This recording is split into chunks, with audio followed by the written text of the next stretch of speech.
We continue our WVU football position preview series by taking a look at the West Virginia wide receivers heading into the 2025 season. Let's talk about them.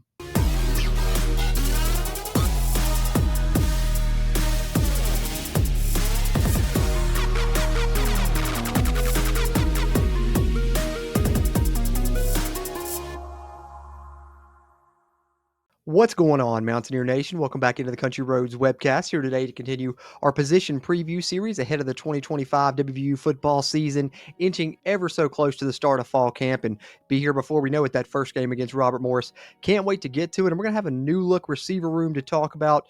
Several departures gone are Traylon Ray, Hudson Clement, etc. A lot of guys that were here last year. It's going to be a new look, remade wide receiver room for West Virginia in 2025, and we're going to highlight all those names here throughout this video and hope you guys really enjoy it. And when we get to the end, of course, I will tell you my projected pecking order yet again. I'm going to tell you my projected pecking order for each of the outside receiver spots and a couple of the inside receiver spots there in the slot. So that's what you have to look forward to here. But before we get to all that, just want to give you guys a quick reminder, if you would, hit that thumbs up button, help us out with that crazy YouTube algorithm, help us find more Mountaineer football fans like yourself. And if you're one of those that hasn't already, be sure to go ahead, hit that subscribe button, stay up to date on all things WVU football here from us at the Country Roads webcast. So with no further ado, let's get into it here by starting with a look at the full room here from the CRW roster tracker. Now, there is one name that is not present on this list. I will go ahead and address that elephant in the room now, and that is Jeffrey Weimer, the wide receiver transfer from Idaho State. Still not yet listed on West Virginia's University official website there, the official roster there on the official website. And, his status remains up in the air. So at this point, I'm not going to include him in this discussion. But if he does end up eligible, securing a spot on this roster heading into the season, he's someone that I think would probably battle and get the chance to get some playing time at one of the outside receiver spots. So we'll keep that in mind as we continue through here. But this is a look at the position as it stands as a whole here. Like I said, all grouped together. I don't have these sorted out by inside, outside guys. We'll talk about that a little bit as we go through each name. And yet again, just in descending order from senior down to freshman. And you can see a lot of the players that West Virginia brought in. One thing that they targeted was experience, for sure. You got a lot of senior receivers on this roster, a lot of guys that have played a lot of football. And I think that's a good thing to have, a good element to have when you're talking about this position. And of course, much like we talked about the running back spot, they went out and added speed to the position. They added speed to the entire roster. No different here at receiver. So with that being said, let's take a look at each one of these individual guys and talk about them. Leading off with one of those redshirt seniors, Jaden Bray, one of the few returners West Virginia has on the roster here at receiver. Last year, we really had high hopes for Jaden Bray coming over from Oklahoma State, 6'2", 205 pounds, nice frame for that outside receiver spot and really good athleticism and speed to go along with it. Unfortunately, the injury bug bit him a little bit, but we saw kind of the potential there last year in fall camp, right? Some of the most talked about highlights coming out of fall camp last year were Jaden Bray going up and making impressive grabs. It was talked about on multiple shows, multiple podcasts, like I said, multiple highlight videos. So we had high expectations for him and believed he could be a big play threat. And what little action that we saw him in, that proved to be true. He hauled in 2 catches for 88 yards. So you were talking 44 yards apiece on each of his catches there. Super impressive with that, yardage that he put up there. Like, that shows that he can be a big play threat for sure. And we're just hoping that now that he's fully healthy, we can really see that what we expected to see last season, we can see that come to fruition this season as he'll have a chance to compete for one of those starting jobs on the outside. Prior to coming to WVU, of course, he spent time at Oklahoma State where he was pretty successful there. 250 yards as a freshman, 2 touchdowns, and then his last season there in 2023, 382 yards and 2 touchdowns. So we're excited about Jaden Bray returning to this team, and I think that he's got a lot of potential to help out with this roster this upcoming season and help West Virginia out in the passing game. Just fingers crossed he stays healthy this time and he can be a major contributor. Next up, how about a familiar face? Preston Fox returns to the Mountaineers, 5'10", 180-pound redshirt senior, of course, Morgantown native, hometown kid, has really carved out a nice role for himself during the Neil Brown tenure there, especially in the return game. He had some good plays as a punt returner, even started returning kicks there towards the end of last season. Now, I don't know if he'll hold on to those roles in the Rich Rod era, because what Rich Rod and his coaches kind of more value speed on special teams, particularly at the return man spot. And Preston Fox, while he's a very good return man, I don't think he has quite the speed that they may be looking for. But hey, I could be wrong. He could still end up being the return man. That could be his way onto the field with this team.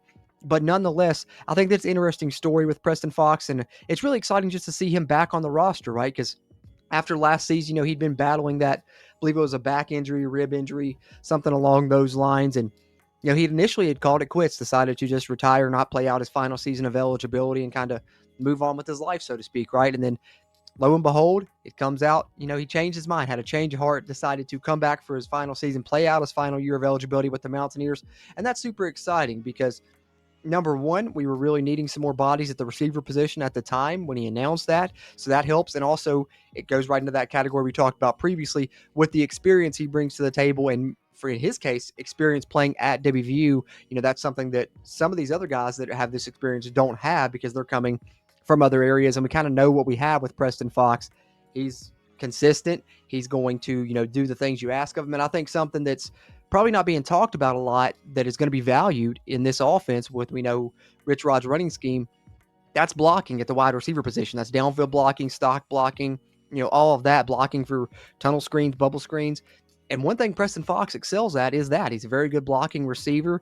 So if nothing else, he's going to find his way onto the field for some of those situations. But I think that he'll find his way onto the field regardless because he is one of the players that you could put in the slot or you could put at the outside receiver position. He has experience playing both. So that's another feather in his cap there that, he can utilize here to get onto the field in 2025. And I think we'll see him on the field plenty like we have throughout his career. 2023, a better year for him than 2024. Of course, he was battling that injury bug in 2024, but you look back at 2023, 370 yards and 2 touchdowns on 26 catches, so over 14 yards per catch. That was impressive. And of course, we've seen him make plays in the return game. So happy to have Preston Fox back for his redshirt senior season. Next up, let's talk about another redshirt senior, but this one of the transfers that we mentioned, Logan Ramper, coming over from Slippery Rock, 6'2", 216. He brings good size to that outside receiver position. I think that's something West Virginia looked to add. They had a lot of guys that could play inside. They wanted to add outside receivers, both with size, length, and speed. I think you definitely get the size and the length with Ramper and deceptive speed as well. And he's someone that also, has that experience under his belt, right? And he's put up really good numbers. You talked about his career over at Slippery Rock.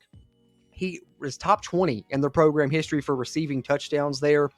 42 catches, 748 yards, and 8 touchdowns this past season, nearly 18 yards per receptions there at Slippery Rock. Led them in receiving touchdowns, yards per reception, and receiving yards per game. He was top 40 in the nation receiving touchdowns there at that level. So he's someone that has shown the ability to get it done at the college level. We just have to see if he can do it, of course, at the power conference level now with WVU. But, being a redshirt senior, you don't bring him in if you're not expecting him to compete for some playing time, find a way to get onto the field. And like I said, he brings something that not many other receivers in the room have, and that's that length aspect there on the outside. So I think Logan Ramper is someone that's going to compete for these outside receiver spots, and don't sleep on him coming from Slippery Rock. He's really talented, and also he values WVU, which is really a special, intangible thing you can talk about with him as well, because you can see when he committed, he shared pictures of him wearing a Geno Smith jersey back when he was just, a young kid, probably no more than 8 years old, 8 to 10 years old there. So, obviously always liked WVU. I'm sure getting to come here and play for his final season of collegiate eligibility is probably like a dream come true for him. So he's someone that's going to lay it out on the field and give you his best effort, and we can't wait to see what happens with Mr. Ramper and welcoming him to the receiver position here at WVU. And then another redshirt senior transfer, this one coming from South Carolina State in Justin Smith-Brown, 5'11", 184. And I think what I mentioned there when West Virginia was going out and targeting these receivers, I said, they needed size, length, and speed. With Mr. Ramper, you get the size and the length. With Justin Smith-Brown, you get the speed in a major way. We talked about those 40-yard dash times that were going around for the running backs earlier this year. The receivers, some of those you could see on that same picture as well. You couldn't see all of them, but Justin Smith-Brown was in the 4.4 range. So dude has some burners. That's obviously why West Virginia went out and added him to the roster. They wanted to get quicker at the wide receiver position, and he certainly brings that speed aspect. Could be a deep threat even. I think he's going to compete for playing time as well. Coming in here, like I said, you don't bring a redshirt senior in here for him to sit on the bench, right? He's coming in here to play in some capacity, and he's put up good numbers at the collegiate level. Last year at South Carolina State, 54 receptions, 750 yards, and 4 touchdowns, so over 14 yards per catch for him as well. And that's a big jump from the year prior where he only had 357 and 3 touchdowns. So, he's gotten better consistently throughout his career. And now he'll also see if he can get it done at the power conference level here in the Big 12 at WVU. And with his speed, I think he's got a chance to make some plays. All right, and like I said, guys, there's a lot of these senior transfers. Here's another one in Orin Singleton Jr., better known as Man Singleton, coming over from Eastern Michigan. 5'9", 160, slight of frame maybe a little bit when you look at that, but man, if you turn on the tape and watch this kid, you're talking explosiveness, right? You're talking speed and you're talking agility, that quick twitch stuff make you miss. Definitely Orin Singleton brings that in spades, and that's one of the things that gets me excited about him. Now, he's obviously with that size, he's more of the slot receiver type, but I think what's intriguing about Mr. Singleton here is I could definitely see him factoring into that battle to be potentially the kick returner for WVU, and he could be explosive and make some plays in the return game, I think, as well. Mentioned Preston Fox earlier and what he's done there.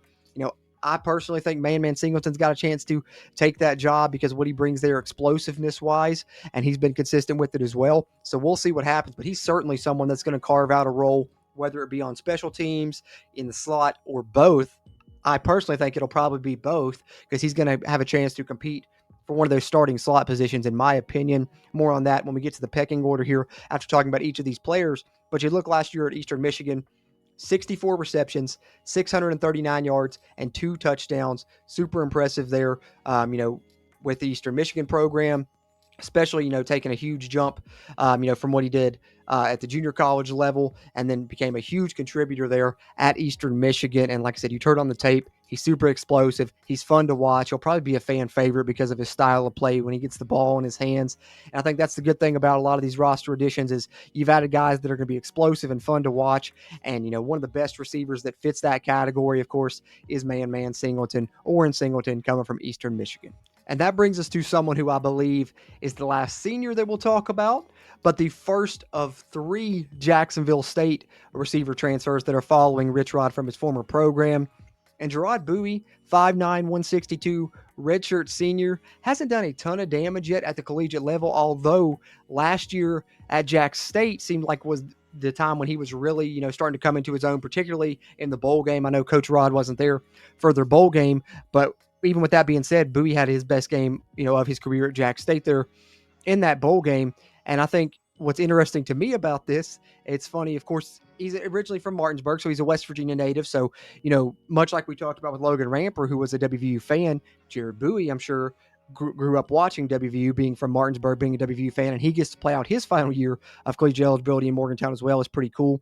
But like I said, I'm here in Southern West Virginia. I'm not too far from Concord University, and crazy enough, he played at Concord University and was an absolute star during his time there at Concord. So you look at his path, from Concord to Jack State to WVU, that's kind of what you want to see, like the ideal scenario in the transfer portal, right? That's what it's made for. Start lower level, move up another level to, a group of 5, then move up. Finally, your senior year, you're playing power conference football.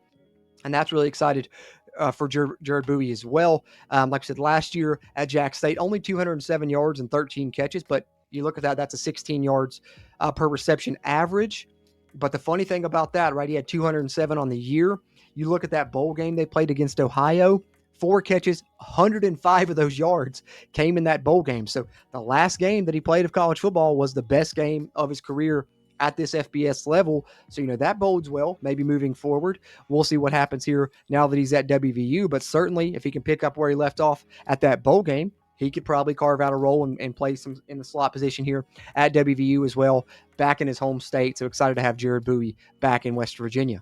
Next up, how about a returning player that just seems to really fly under the radar, just consistently, a contributor throughout his career. We've seen him on the field at times, but he's also just seems to be the one that no one ever talks about for some reason, and that's Jerel Williams, 6'2", 203 pounds, now going into his redshirt junior season, stayed with WVU throughout his entire career, and I think you got to tip the cap for him just for that, because it's so rare to see that happen nowadays, especially when he's someone that's played sparingly, but he's also someone that's kind of sitting around waiting his turn. Maybe this year he will get to see that turn and get to see himself get some more playing time. He's certainly going to be involved as anyone here with a lot of battles here at these receiver positions, going throughout fall camp. And of course, he's got the experience here at WVU. That has to help a little bit. Last year, he did haul in a pass, one catch for 17 yards. I believe that's the only catch he's had in his career.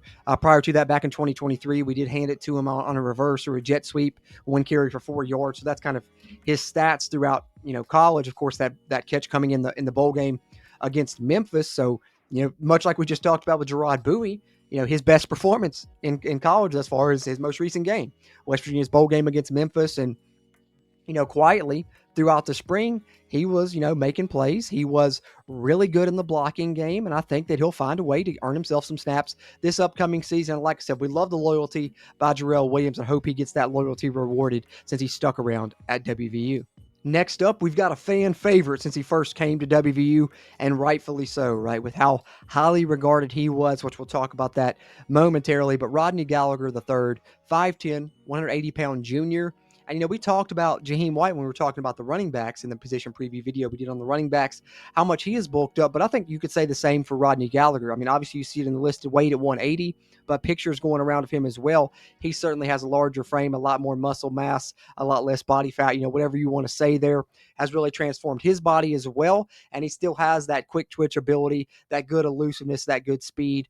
And I think that this could be the year where we see him kind of mold into that star player that we thought that he would be coming out. Not to say that he hasn't been a consistent player, hasn't been a good player, has made some, big moments, probably none bigger than the game-winning touchdown catch against Kansas last season. But, he's someone that we're waiting to reach that huge potential that he had, because a lot of people forget coming out of high school, he's one of the higher rated, receivers West Virginia has gotten a commitment from, especially in recent years. We're talking about a top 35 receiver in the nation that was a top 3 player in the state of Pennsylvania coming out of high school, a 4-star recruit with a 91 overall grade, which is super impressive player for West Virginia to land that rates that highly. And last year, 26 passes he caught, 288 yards and 3 touchdowns. So he averaged over 11 yards per reception. And I think last year was kind of the next step in his evolution. His first year he was here, seemed like we only targeted him on screens and jet sweeps. At least last year we finally started to target him in the actual passing game. He's probably developed his route tree a little bit more now. And I think maybe in this Rich Rod system, he could find different ways to be utilized. Because you think about guys that have been involved there, guys like Jock Sanders, guys like Darius Raynaud, and how Rich Rod and company have found ways to get balls in the hands of those playmakers like that. And I think Rodney Gallagher is someone that you could see follow a similar path to that.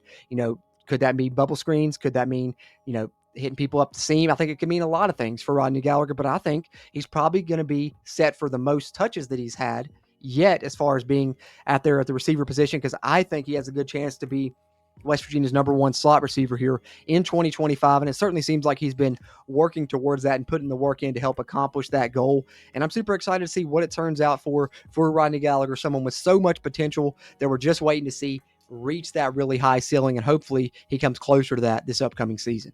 Which brings us to the second of the 3 Jacksonville State receivers that we will be talking about, and that is Jordan McCants, 5'11", 173-pound redshirt junior. And, he's the only one that came, post-spring. Cam Vaughn, Jerel Buie were here for spring practice, so we haven't really seen Jordan McCants as a Mountaineer yet because we didn't get to see him go through spring practice. But from what I understand, great speed for Jordan McCants. That's kind of one of the reasons they went out and added him, is just because of his speed.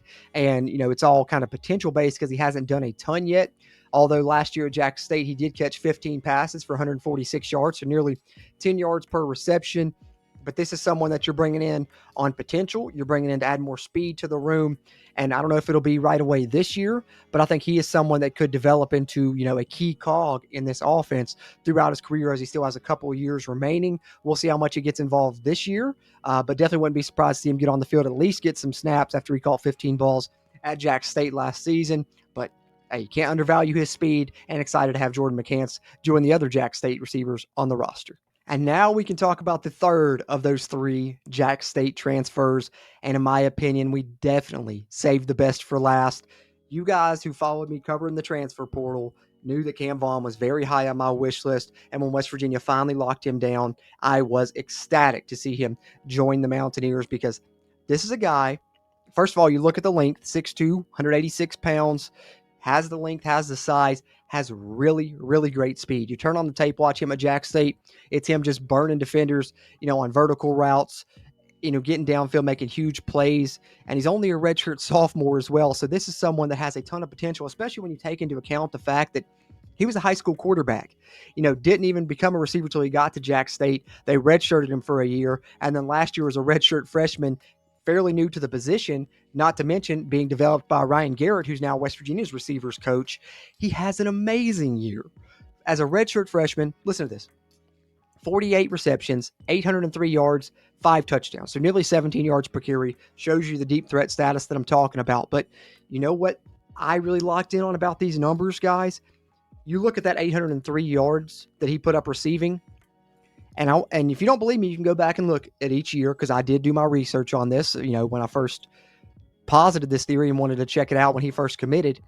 But if you look over the 6 years of the Neal Brown tenure, from 2019 through 2024, not in any single one of those seasons, we never had a receiver across the 6 years of the Neal Brown era reach as many receiving yards as Cam Vaughn did as a redshirt freshman at Jax State last season, that's still learning the receiver position.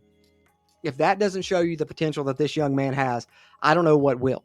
He had more yards as a redshirt freshman at Jax State than any single receiver we've had at WVU over the past 6 years. So that should get you super excited about Cam Vaughn and what he can do in this offense, because it's the same receivers coach he had at Jax State. It's the same system he was running at Jax State.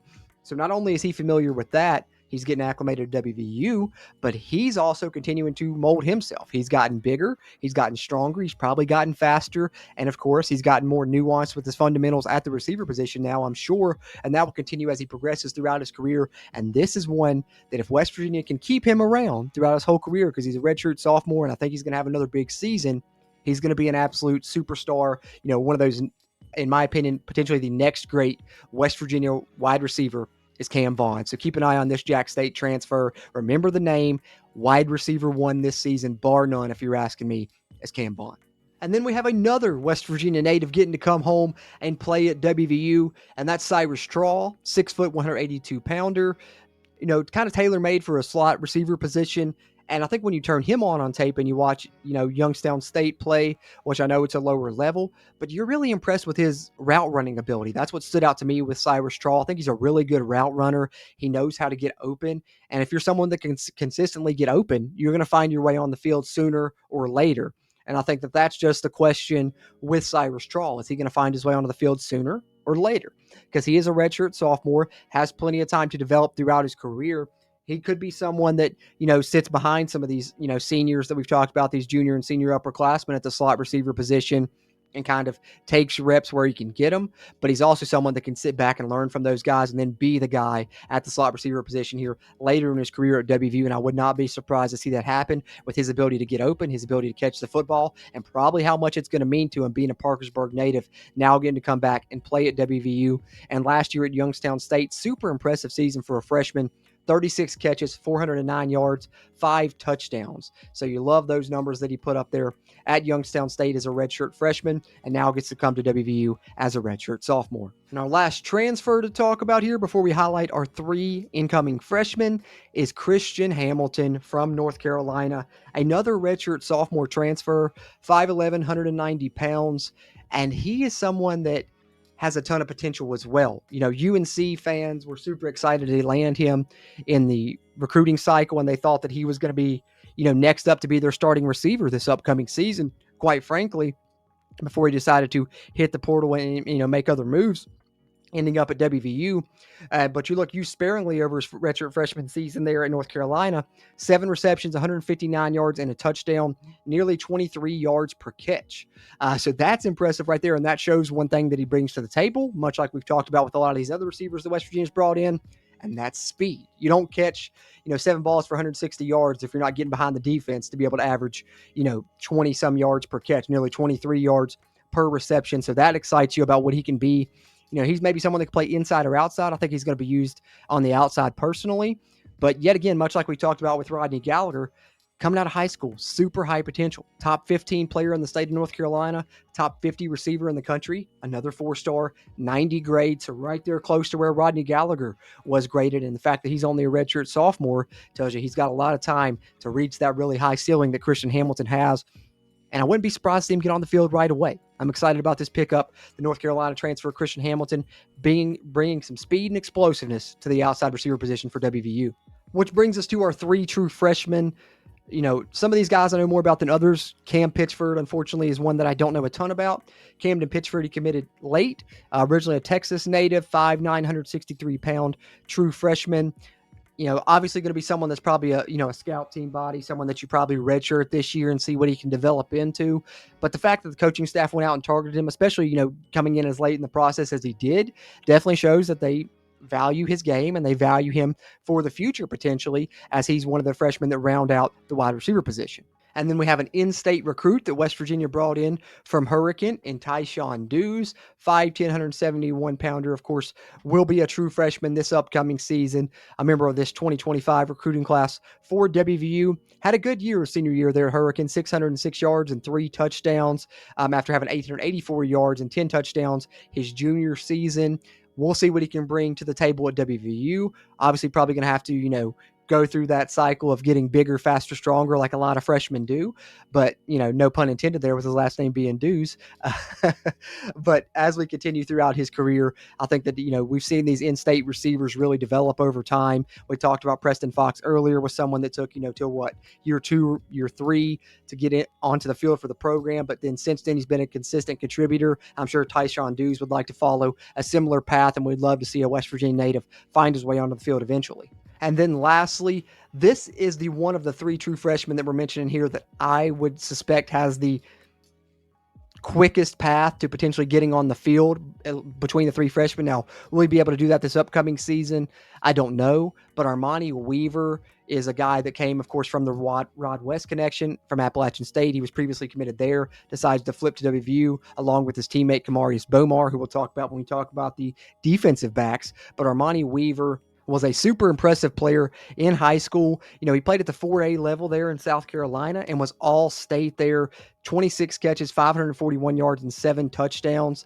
So, super excited there. He played cornerback as well and put up some good numbers on that side of the ball. Just a really explosive athlete. I believe On3 actually ranked him as nearly a top 30 athlete in the country. Rivals had him as, a top 25 athlete in the country. So highly regarded as a recruit, and it was really exciting for West Virginia to add someone, this highly valued and that can be this explosive potentially throughout his career here and get him so late in the cycle. So I was excited about the pickup of Armani Weaver, and I think that he's a freshman that could find his way onto the field fairly early in his career. Which that wraps us up here talking about all of the names. Now let me hit you with my projected pecking order before we wrap up our receiver position preview here on the CRW.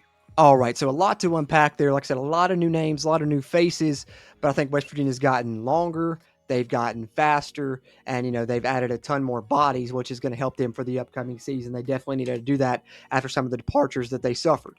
But where do I see this shaking out? I think the one thing that's probably clear to you guys is I think Cam Vaughn's going to be wide receiver 1. So I certainly think he's going to be one of the starters on the outside receiver positions. And that's kind of how I broke this down. I went 2 outside receiver positions and 2 slot positions and kind of did a 2 deep at each of those, right? So 1 outside receiver position, obviously think Cam Vaughn's going to be the starter. And then behind him, kind of slightly cheated a little bit here because I think then you could go Logan Ramper or Christian Hamilton as the second stringer there at 1 outside receiver position. Go to the other side, the other outside receiver position. I'm going Jaden Bray to potentially start. So, if you're asking me right now, I'd probably go Jaden Bray and Cam Vaughn as our starting outside receivers, but don't count out Justin Smith-Brown. That's who I've got right behind Jaden Bray at the other outside receiver position. We go to the slot. I think Rodney Gallagher is going to start in one of the slots. If they have 2 slot receivers on the field, the other one will be Orin Singleton. I think those are going to be your top 2 slot guys.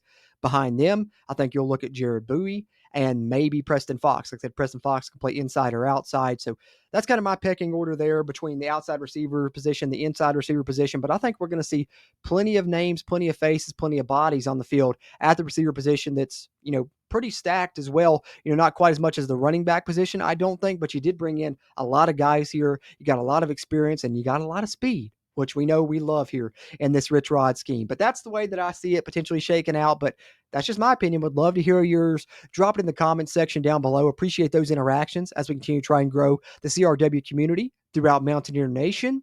And until next time, let's go Mountaineers.